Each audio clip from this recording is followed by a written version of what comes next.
Наш эфир продолжает выпуск новостей. В студии Сергей Михедов. Здравствуйте. Коротко о главных темах к этому часу. Трагедия в Татарстане шокировала всю страну. В Якутске возложили цветы в память о жертвах и раненых в школе номер 175 в Казани. Международный день медицинской сестры отмечают сегодня. В столице республики открылась научно-практическая конференция. Какие темы обсуждают?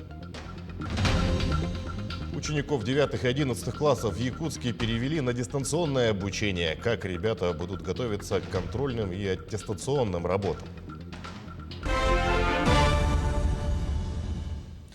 В Якутске состоялось возложение цветов погибшим в Татарстане. Напомним, трагедия произошла 11 мая в Казанской школе номер 175. В результате стрельбы погибли 13 человек. Это 11 учеников, преподаватель и охранник. Еще 27 человек получили ранения, из них 16 человек госпитализированы в больницу, включая 12 детей. Поддержать участников трагедии, зажечь свечи и возложить цветы собрались неравнодушные граждане на площади Дружбы в Якутске.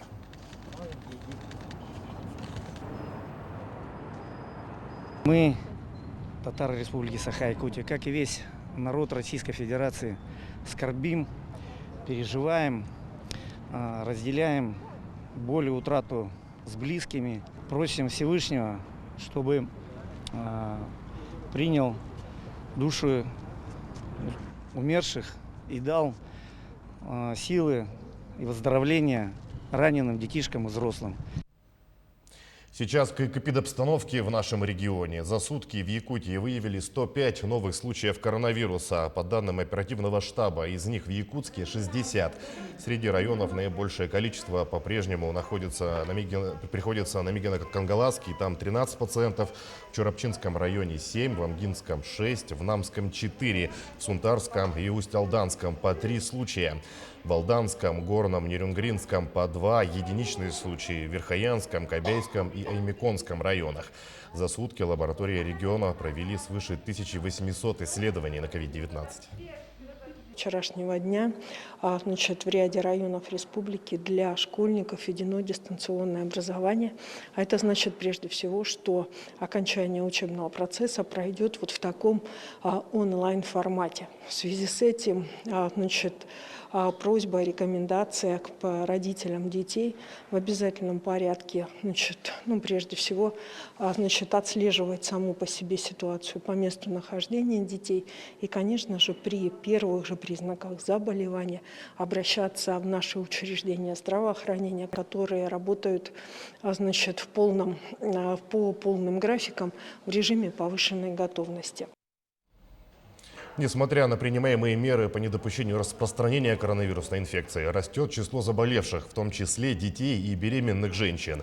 В Нюрбинском районе по состоянию на сегодня 45 больных и вирусоносителей. Всего в инфекционном отделении находится 15 пациентов, из них 1 в стабильно тяжелом состоянии.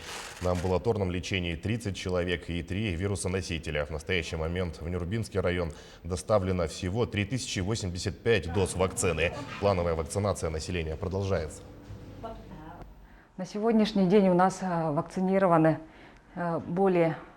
порядка 3000 человек. Вчера у нас было вакцинировано 2797, и сегодняшние данные они сейчас будут суммироваться. Примерно по нашим подсчетам, что уже более 3000 они уже вакцинированы, то есть получили первый компонент вакцины.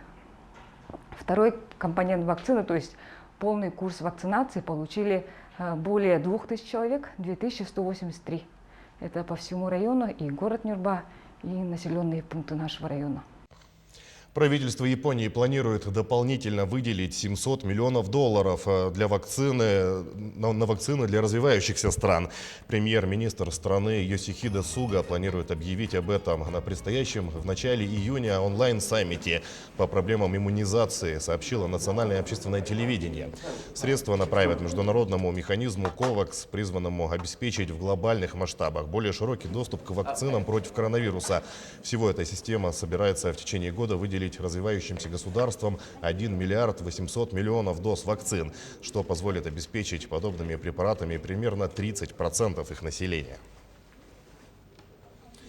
Тем временем в Якутии заболеваемость ОРВИ превысила эпид-порог на 14% в период майских выходных. По данным пресс-службы управления Роспотребнадзора по региону, показатели превысили порог почти на 35% в возрастной группе 15 лет и старше. С 3 по 9 мая в республике выявлено 5350 случаев заболевания ОРВИ, из которых 69% приходится на детей. Международный день медицинской сестры отмечают сегодня. Профессиональный праздник среднего медперсонала в этом году в России проходит на неофициальном уровне в 29-й раз. В торжествах участвуют сотрудники государственных и частных лечебных учреждений, студенты, выпускники и преподаватели медицинских колледжей и вузов. Сегодня также свой профессиональный праздник отмечают медсестры кардиореанимации Центра экстренной медицинской помощи районной больницы номер 2. Данное отделение было сформировано в 2011 году в составе Республиканского сосудистого центра в рамках программы по снижению смертности от сердечно-сосудистых заболеваний.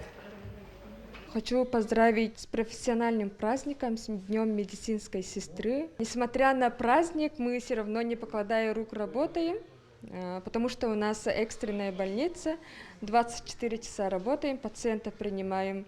У нас есть приемная палата, там по скорой привозят пациентов и возим на операцию. Да? После операции пациент поступает в палату, и медсестры дальше наблюдают за пациентом. Пациенты у нас поступают с инфарктом миокарда, они очень тяжелые, поэтому нуждаются в этом уходе.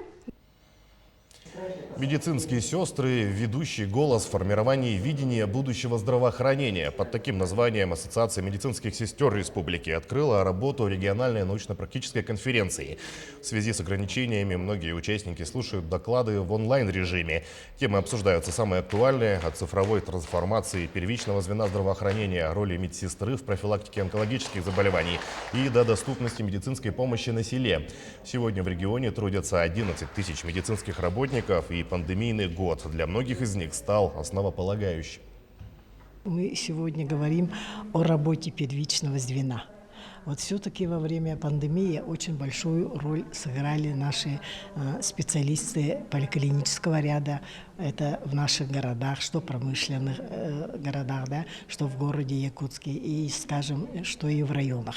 Но мы сегодня поэтому вот именно конкретно вот хотим показать всю дорогу, вот как работают наши специалисты именно в первичном звене. Докладчиками выступают первичное звено. Это впервые. Я хочу им пожелать именно вот, знаете, вот, и мы должны оценить, какими сегодня наши специалисты стали. Но мы сегодня пока, вот я лично курирую, да, но ни один доклад не видела. Я вот и хочу посмотреть, послушать, ну а потом сделать резюме. В Якутске учащихся 9 и 11 классов перевели на дистанционное обучение. Однако контрольные работы, в том числе государственная итоговая аттестация выпускников, будут проводиться в очной форме с соблюдением рекомендаций Роспотребнадзора. Консультации и подготовка к экзаменам будут проводиться также в очной форме малыми группами. По состоянию на сегодня в системе образования республики выявлено всего около 70 случаев заболевания COVID-19. Больше всего заболевших зафиксировано в городе Якутске, Мегино-Кангалацком, Горном, Усть-Алданском районах. По мониторингу 127 школ у нас находятся на дистанционном обучении. При этом, значит, было рекомендовано главам муниципальных районов, письмо уходило 10 мая, о том, чтобы перевести на дистанционное обучение 5 заречных улусов, значит, Вилюйский улус и город Якутск. Значит, приказ, их распоряжение выходит, и, скорее всего, не сегодня ситуация изменится, и школ станет больше на дистанционном обучении. То есть вообще всего там 207 школ, которые должны будут перейти на дистанционное обучение. В регионе готовятся к отгону скота и лошадей во время весеннего паводка. На сегодня проверены 116 пунктов временного содержания скота в 25 улусах. В случае введения чрезвычайного режима на возвышенные участки запланирован отгон около 60 тысяч голов скота и более 66 тысяч лошадей. В целом ситуация под контролем. Также в плане предусмотрена своевременная доставка 175 тонн сена и 14 тонн дополнительного корма. В данное время в Алекминском, Алданском и Сунтарском районах уже отгоняли более 300 голов крупного рогатого скота на незатопляемые участки. Отгон скота на возвышенные временные пункты отогнаны на территории Алекминского района. Это конкретно на территории Троинского наслега, в наслегах Алданского района и, соответственно, по реке Вилюй, это на территории Сунтарского района. В настоящее время отогнано всего 348 крупного рогатого скота и 528 лошадей. В целом оперативный штаб Министерства сельского хозяйства 25 апреля докладывал. Пункты временного содержания скота все подготовлены, обучены, готовы. Власти Якутии планируют в этом году помочь трудоустроиться более 4000 подростков. На эти цели из бюджета республики выделят 22 миллиона рублей. Это почти вдвое больше, чем в прошлом году. Трудоустройство несовершеннолетних граждан в возрасте от 14 до 18 лет в свободное от учебы время ведется в рамках госпрограммы региона. Временное трудоустройство будет организовано во всех районах Якутии. Наибольшее число подростков будет трудоустроено в Якутске. Это более 700 человек. В оленеводческие хозяйства летом направят порядка 100 подростков.